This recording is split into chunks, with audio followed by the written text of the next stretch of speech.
Today, you're going to be learning how to make a layered material. The first thing you need to do is you need to go to Add New and go up to Material. So you're going to click that. You can name this whatever you'd like. Just remember what you name it. In this case, since I know this is going to be for Central Park, I'm going to type in Central Park Filter. There it is, Central Park. And just double click on that. This is your base setup right here. This will always be there. This is what we have to connect everything to. Now the first thing I need in landscape is I need to get the landscape coordinates. So you notice when I type in landscape, there's lots of options. If I choose landscape coordinates, you get an object that looks like this. It has this color spectrum here. What this does is this tells this material you will be applied to a landscape. So find the landscape coordinates, find the size of your landscape, and know that. So that's what this object does right here. So we now have that, and I'm going to move that to the next slide. Now what we need is called a texture sample. And texture samples are the building blocks of materials. This is something that you're going to use anytime you make a new material or you adjust a material. You're going to need at least one texture sample, because a texture sample allows you to do exactly that. It allows you to go grab a texture, which a texture is just like a JPEG image or a PNG image or something like that, and it allows you to put it in there. So like right here, I can go in and I could choose any texture. Now we'll get to this in a second. The reason why we're making a layered material, though, is it allows us to layer multiple textures in one material. So I'm going to need multiple ones of these. So I'm going to choose this, and I'm just going to copy. So I can right-click, copy, and then I right-click, and I can paste, or I can hit Control V. I'm going to copy it multiple times, so I have 3 of them. All right. Actually, I'm going to make 4. So I now have 4. And now what we're going to do is choose the layers that we want. Now, what I request that you do, after a while you'll be making your own textures, but for this first project, just use what's in there already. I'm going to go in there and I'm going to choose the first one as grass. So I'm going to go down in the texture and I'm going to type in grass. Now I'm going to scroll down until I find, okay, so now you see how it's highlighted there. I have multiple ones. I'm going to choose the grass one, and then you see this underscore, and it has the letter D, and then right below it has the same name, underscore in. The first one is going to be the actual texture. So if I click on that, it's now got that texture in there. I want a greener grass, though, so I'm going to type in grass. The one that has the underscore in, that actually is, if I do, all right, I'm going to do ground grass, D. The in stands for negative. In any texture, you have to have 2 objects. You have to have the actual texture, and then you have to have the negative of the texture, or the UV interface of the texture, and that gives it more properties. All you have to do is choose that. So I've got the green, or the grass. Now I'm going to go in, I need a dirt. I need a, I don't know, rocks. Let's see. Do I have a rock? Yep, plains rock.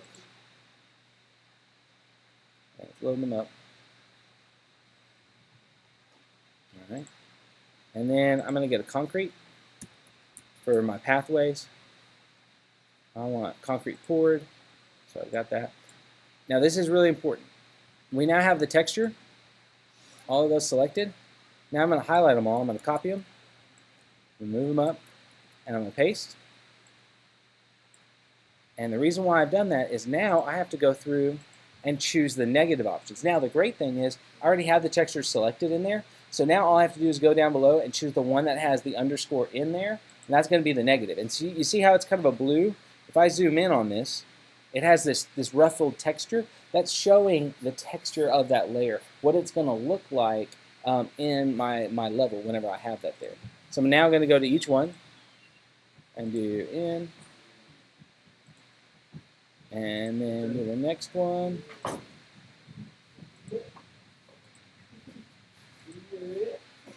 Guys, and I'm going to pour it in. So now I have all the textures and the negatives. Does that make sense? And you notice it's almost the exact same thing. It's all of them are texture samples. So there's just 8 boxes of texture samples. Then there's the last 2 things that I need. I now need a layer blend.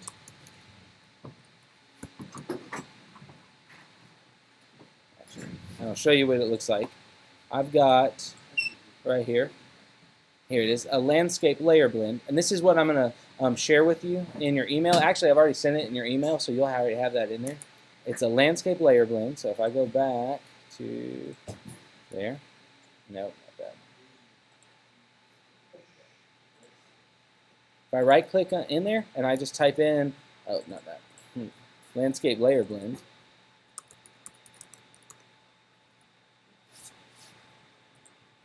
Now I have it. Now this is the most important step of the whole process, guys. So make sure you watch this. On the layer blend, I have that there. We're going to connect all 4 of these objects to the layer blend. However, I only have 1 node to put it on, and I need to have 4. So I'm going to go over into the details panel with the layer blend selected, and I'm going to hit the plus 3 times. And you'll see now I have 4 elements, and now I have 4 layers.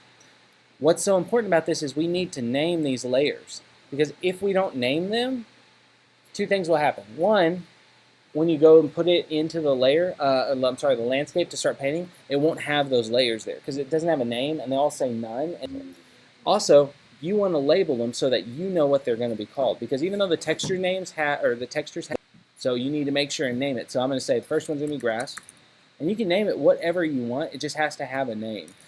Dirt. Then the third option is rock, and then concrete. So I've got that now. Now I'm going to link them.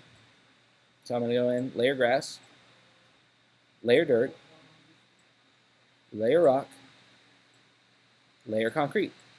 Now I have to do the same thing down below, but what's great is I don't have to remake all that. I can just simply copy the layer blend and then paste it, and now I will have to attach them and things like that. Also, every texture sample, both the negatives and the actual images, all have to be connected to the landscape coordinate, so I'll have to drag and drop. Now this is the easiest / most boring part. You just have to connect all of these, and then we go there. And you just want to make sure you're connecting the right ones with the right name.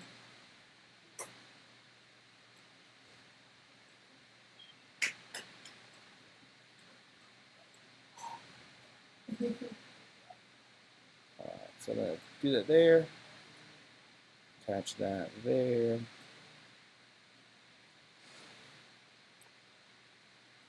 Okay, now there's only one more step I have to do before we can start actually painting this on the level. And that's to connect our layer blend, because remember, everything has to be connected to our actual material. So the top layer blend, the one with all of the images, is going to be considered the base color. So I just grab this and attach it to the base color. Then the layer blend below has to be attached to the normal. And then once I've done that, I'm good to go. I could adjust these properties. I could make a lot of changes, but for now, for our first project, for the layered material, this is what I want. So I'm going to hit save. And there's one last step we need to do before we can start painting them on. So I'm going to X out of here. Now I'm going to go into my landscape. I have my landscape selected. I'm going to drag Austin, the material we made, over into the landscape material. When it drops in there, it's going to start compiling the shaders.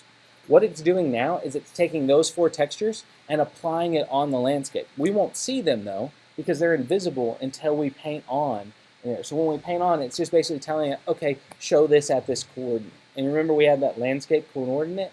What that little box did is it told it, okay, it's going to go on all of the landscape. So this is still compiling. What I'm going to do when I go over to landscape now when I hit paint, you'll notice that I now have some options here. Now, in an earlier class, I made the grass, the dirt, and the concrete. So they'll show up because that information's already been there. You notice the rock, though? It has this little thing. You have to do this on every layer that you make. You have to go in, and you have to hit Create Layer Info, and you have to choose Weight Blended Layer, and choose that. What that's going to do is it'll pop up, And you just say, okay, what it's doing is it's recording the layer information. And now I can grab the rock and I can start painting on. Oh, let me get on the rock. And so as I'm dragging, don't panic if it does this. What it's having to do is, and you'll notice my numbers went up when I did that, it's having to recompile that information. And once it gets done compiling, it'll show that. So we'll just give it a few moments, and then you're done. Now, earlier I had made other layers, and so now the question mark, it's saying I don't know where those are, you've changed the layer. And that's okay, we don't need those, we can delete those out. But our 4 layers are now here. And so once this gets done compiling, you'll see those layers.